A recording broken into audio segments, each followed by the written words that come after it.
If you're looking for the best dungeon mechanic commander, then this is the video for you. I'm going to take you through my Sefris of the Hidden Ways deck and explain my deck building decisions. And if you like these types of videos, please subscribe. It's the best way that you can support me and what I do here on this channel. If you clicked on this video, I assume that you already know how dungeons work in MTG, so we're going to skip over this. However, I think it's important to point out that dungeons were added as a card type. So cards like Serra's Emissary can in fact offer protection from dungeons. Now, this is a niche mechanic, but it's important to point out because if you're playing this dungeon deck, you're going to have the initiative card, which your opponents may steal from you. And if they do, they're going to advance into the Undercity. The Undercity has a tile named Trap, which causes you to lose 5 life. Target player loses 5 life. You see where this is going. You have protection from it, so you cannot lose the life. So I'm putting this early on in the video because I doubt that a lot of people know that this actually exists and is an interaction within the deck. So I wanted to highlight it because it's just kind of neat. So it may actually win you the game, and if it does, then let me know. This particular deck list includes 11 total dungeon mechanic cards, which does include Sefris, 6 to 7 big threats, which are cards that help you close out the game, 1 to 3 board wipes. This includes cards like Elish Norn and Massacre Worm, 5 spot removal effects with some other symmetrical removal, and then 7 ramp sources. Now, admittedly, 7 ramp sources is light. However, the dungeons often include making treasure or have some other synergistic effects to assist you with your ramp and also hitting your land drops. This is particularly relevant in the Undercity. I've found that the 7 ramp sources has been totally fine for me. There may also be criticism for the lack of dungeon mechanic cards in the deck, and the cards that I have in this deck are White Plume Adventurer, Barrowan of Clan Under, Midnight Pathfighter, Nadar Selfless Paladin, Seasoned Dungeoneer, Radiant Solar, Triumphant Adventurer, Tomb of Horrors Adventurer, Ravenloft Adventurer, and Rilsa Rail Kingpin. So this raises the question, why not include cards like Dungeon Map or Bar the Gate or Asterisk the Arclich? These cards sound great in practice, but in reality, in the real games that we play, they were super underperforming. If you're looking for consistency and ensuring that you can actually close the games out, I found that these cards often got in the way more than actually helping the overall strategy. In particular, certain dungeon module cards like Dungeon Descent, which does allow you to venture into the dungeon, but comes at a steep cost of 4 mana, requires you to have a legendary creature to tap, and the land itself comes in tapped. If you're strictly going for flavor, then sure, go ahead and include the above cards. But if you want a deck that actually works, I would actually recommend cutting these cards. Speaking of a deck that actually works, we should talk about the main engine of the deck, Sefris. So Sefris is relatively cheap to cast just for Esper, and her effect is extremely potent, but only potent if you have the ability to get creatures into the graveyard not only on your turn, but also on your opponent's turns. That's what makes this deck tick, is cards that do things at instant speed to rush through your dungeons as soon as possible. The first I would like to mention are looting effects, and this includes cards like Obsessive Stitcher, Gyrereach Sanitarium, Rona Herald of Invasion, and of course its namesake, Merfolk Looter. Rona is a newer edition, but her main purpose is just looting. She just happened to be a strictly better thought courier. So these cards reliably allow you to ditch creatures into the yard, triggering Sefris and also smoothing out your overall game plan. Next, let's talk about the all-stars in the deck, the cards that always feel good to have in hand and put in serious work for our game plan. I could sit and gush about how many times these cards have absolutely gone off or saved me, but we have a deck list to get through, so here's some highlights.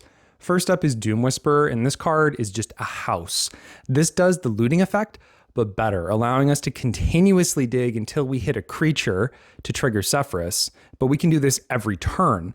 And often after a full turn cycle when it gets back around to us, even if we've pinged ourselves for 12 to 16 life, our yard should be filled with tantalizing creatures to return.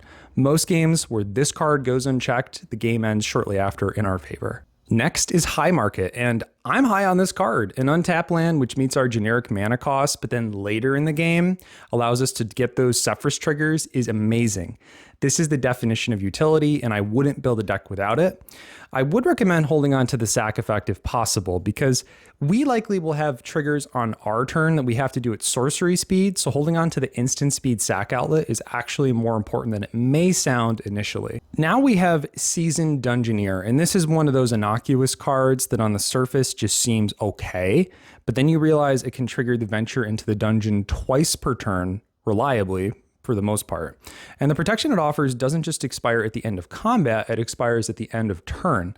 So I look at this card as something to help us set up for big turns, and that's traditionally how I play it in this deck. Set me up for a big turn, or use it right away hoping to hit the trigger to bring back something big from the yard to help take over the game. Sun Titan. Need I say more? This thing brings back our 2 to 3 drops such as Priest of Fell Rites, and then if we manage to complete a dungeon before our next turn, or if this card was brought onto the battlefield due to Sefris or cheated onto the battlefield with the Undercity before our turn, we get to attack with it and bring back another 2 to 3 drop, meaning we would get our Priest of Fell Rites back.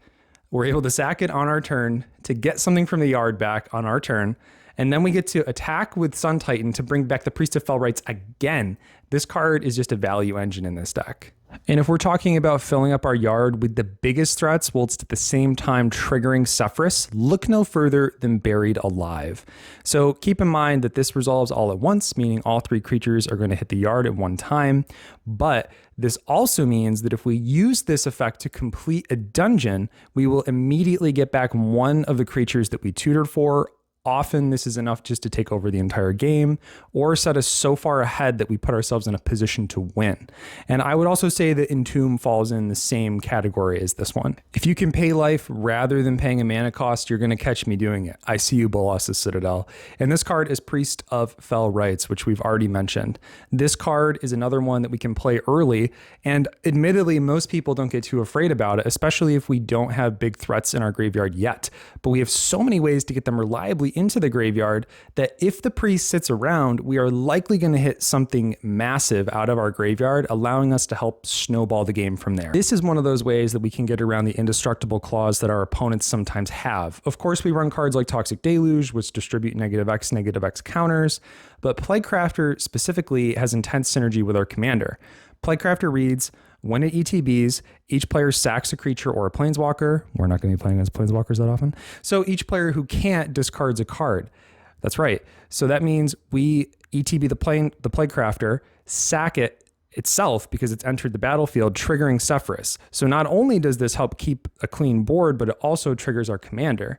Not to mention Reanimator synergies, in particular with cards that have already been mentioned, like Sun Titan, just to bring this card back, to sack it again, to trigger our commander again, and you see how this just goes and goes and goes. Ashen Rider. Now this card has saved my bacon more than once, basically just a Swords to Plowshares on a stick, but the fact that this card flies is super relevant. It's able to block for us more behind, and once it dies, we can reanimate it again to get the trigger to exile more of our opponent's threats. I saved the best for last, Radiant Solar. Allow me to go off about this card for a second. So this card has a cheap cycle effect for 1 white, which can be used at instant speed, mind you, meaning we get multiple procs off of our Sefris per turn cycle. But the game creators added some very saucy text. Cycling this card allows you to venture. So for 1 white, you venture. That's right. You get 2 triggers off of Sefris when she's on the battlefield. 1 from Radiant Solar, 1 from Sefris. And now if we're in a grindier game, having this card on the battlefield is often enough to simply push literally everyone out of the game. It seems relatively innocuous. Whenever Radiant Solar ETBs, or another non-token creature ETBs, you venture into the dungeon. But in practice, this is actually just ridiculous. I've easily cycled through and completed 3 to 4 dungeons in 1 turn with this ability, often resulting in a win through the sheer amount of value. This card is the definition of a staple, and I would not build this deck without this card. I want to add in a quick aside. You may have noticed upon reviewing the mana base, I've included 4 bounce lands up on screen now. Now, for a more competitive build, I would cut these in favor of shocks and fetches. However, there is a method to my madness. Sometimes we simply miss our early ramp spells, and for any Reanimator deck, it's important that we have something to bring back from the dead. The earlier, the better, pretty much always.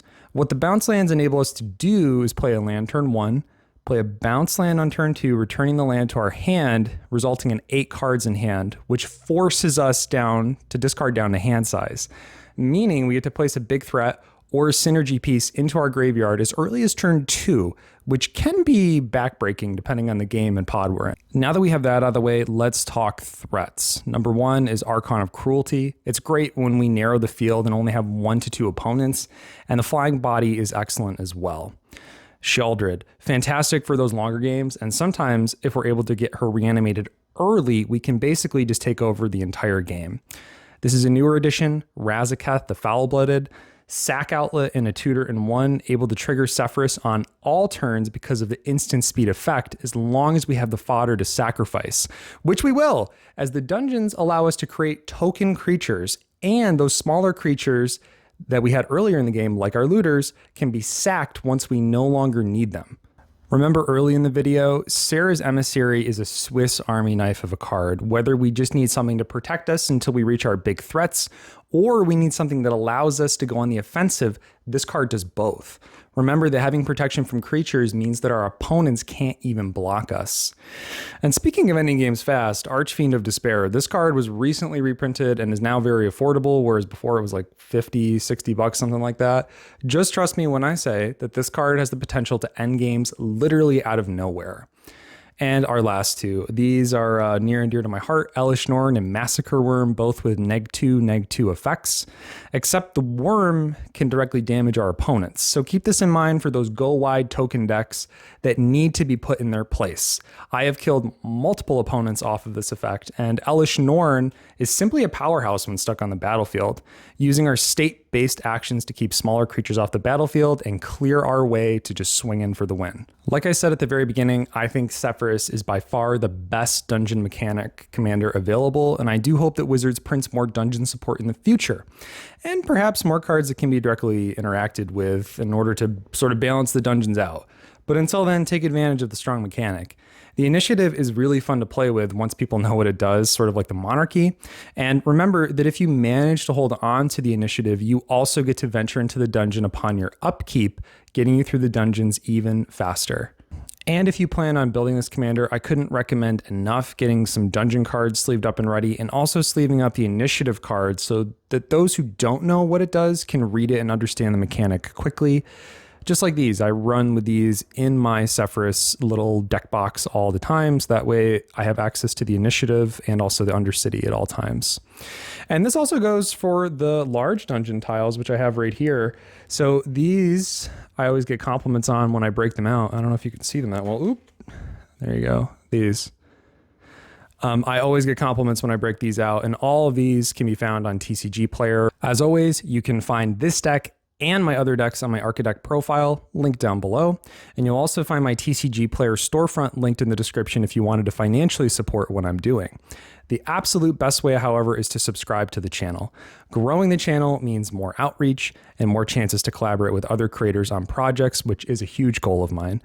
Support my addiction so I can support your addiction. I've been Kyle, and I will see you in the next video. Bye.